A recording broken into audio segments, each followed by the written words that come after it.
Vous l'aurez compris, ce festival tire son nom du célèbre pont aux 13 arches. C'est ici, dans le Havre de Port-Bail, que bat le cœur de ce tout jeune festival. 10 concerts jusqu'à dimanche. Et ce soir, ça se passe à Saint-Lô-d'Ourville avec la flûtiste Ludivine Issambourg. C'est l'une des meilleures flûtistes de sa génération. Ludivine Issambourg a un jour quitté sa Normandie natale pour marcher sur les pas de Magic Malik. Je faisais mes études, j'avais environ 20 ans. Alors dans la région, j'étais un ovni. C'est pour ça que j'ai quitté la région, que je suis allée à Paris. Mais aujourd'hui, il y en a beaucoup plus de flûtistes de jazz. Il y en a plein à Paris, on est beaucoup plus nombreux.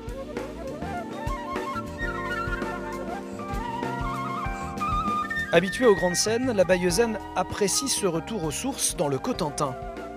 Je peux vous dire que même à Port-Bail, j'ai fait un de mes premiers concerts, j'ai joué dans un bar de surfeurs et qui m'a valu, d'être après repéré par Wax Taylor, un grand, qui m'a valu faire le tour du monde. Donc vous voyez, il n'y a pas de petits concerts.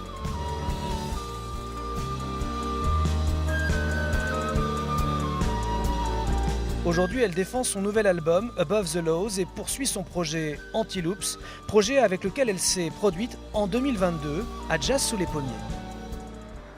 Yves Rousseau, bonsoir, vous êtes l'un des organisateurs de ce festival. Quand on pense jazz en Normandie, on pense à Jazz sous les pommiers à Coutances. Quel est le chemin que vous suivez ici ? Ce festival se situe sur la 3e semaine de septembre. C'est une habitude qu'on a prise depuis le début.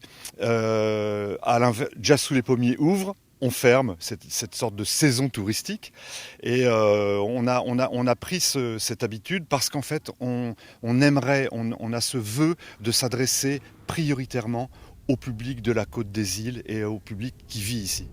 On est très, très attentif au travail de jeunes musiciens et on a une acuité particulière sur le travail de musiciens qui vivent en région ou qui en sont originaires. Ce qui justifie la présence sur cette 5e édition de Anna Cap, de Ludivine Issambourg, de Rhoda Minima, de musiciens qui font des choses ici.